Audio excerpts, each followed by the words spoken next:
Hi everyone. ఈరోజు నేను ఏ రెసిపీతో ముందుకొచ్చాను అంటే చికెన్ అనమాట.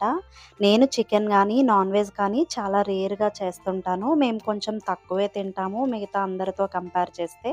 సో, దానికోసం ముందుగా స్టవ్ ఆన్ చేసి కళాయి పెట్టుకొని, కళాయి హీట్ అయిన తర్వాత కొద్దిగా ఒక 2-3 టేబుల్ స్పూన్ల ఆయిల్ అయితే వేసుకున్నాను. ఆయిల్ కొద్దిగా వేడైన తర్వాత మనం గరం మసాలాకి ఏవైతే వాడతామో దాల్చిన చెక్క, పలావ్ పువ్వు, అలాగే 4, 5 లవంగాలు, బిర్యానీ ఆకు, ఇంకా పచ్చిమిర్చి.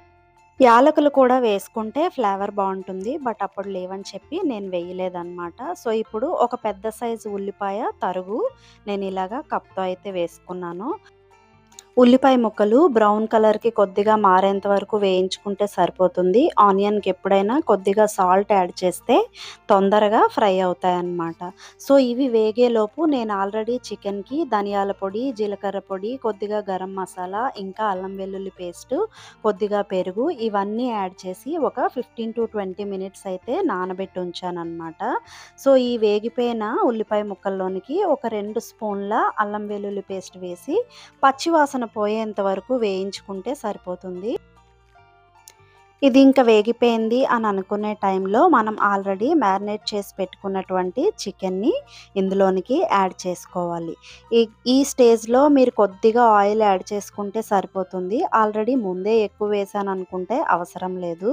ఎందుకంటే చికెన్‌లో ఉన్నటువంటి ఫ్యాట్ వలన ఆల్రెడీ చికెన్ నుంచి కొద్దిగా ఆయిల్ అయితే ప్రొడ్యూస్ అవుతుందనమాట. ఆయిల్ మనం వేసినా వేయకపోయినా కొంచెం వాటరీగా అయితే అవుతుంది. సో, ఇలాగా కలుపుకొని కొద్దిగా కాసేపు ఒక 5 నిమిషాలు మూత పెట్టుకొని మీడియం ఫ్లేమ్‌లో ఫ్రై చేసుకోవాలన్నమాట. సో, చూసారా ఇది ఎంత వాటరీగా అయిందో. మనం ఏమీ వేయకుండానే చికెన్‌లోంచి అంత వాటర్ ఇంకా ఫ్యాట్ అనేది ఆయిల్ రూపంలో ప్రొడ్యూస్ అవుతుందన్నమాట. సో, మధ్య మధ్యలో ఇలా కలుపుకుంటూ ఉండాలి. చికెన్ అనేది రెగ్యులర్‌గా తీసుకుంటే మంచిదని నేను చెప్పను కానీ, అప్పుడప్పుడు మాత్రం పిల్లలకి ఇంకా మనకి కూడా అవసరం అనమాట. ప్రోటీన్ అనేది మన బాడీకి అందాలి.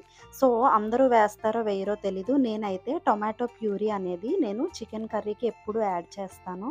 సో, టొమాటో ప్యూరీ కూడా మనం వాటర్ వేయక ముందే అది బాగా ఆయిల్‌లో కుక్ అవ్వాలన్నమాట. పచ్చివాసన పోవాలి. అలాగే ఇదిగో కొబ్బరి పేస్ట్ అనమాట ఇది. మనం పూర్తిగా పల్పీలా కాకుండా, అలాగే పూర్తిగా వాటరీగా కాకుండా కొంచెం గుజ్జుగా తీసి దాన్ని చికెన్‌కి యాడ్ చేస్తే టేస్ట్ అనేది చాలా బావుంటుంది.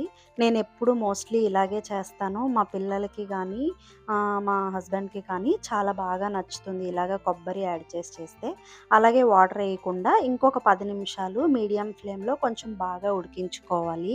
ఇలా కొద్దిగా ముక్క చిన్నది మెత్తబడిందని మనకు తెలిసిపోతుందనమాట కలిపేటప్పుడే.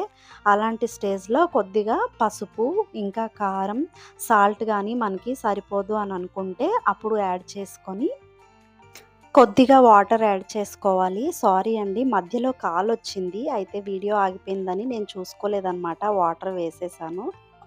3 మినిట్స్ హై ఫ్లేమ్‌లో, 2 మినిట్స్ స్లిమ్‌లో ఉంచి కుక్ అవ్వనిస్తే మనకు కావాల్సిన చికెన్ కర్రీ రెడీ అయిపోయింది. టేస్ట్ చాలా బావుంది.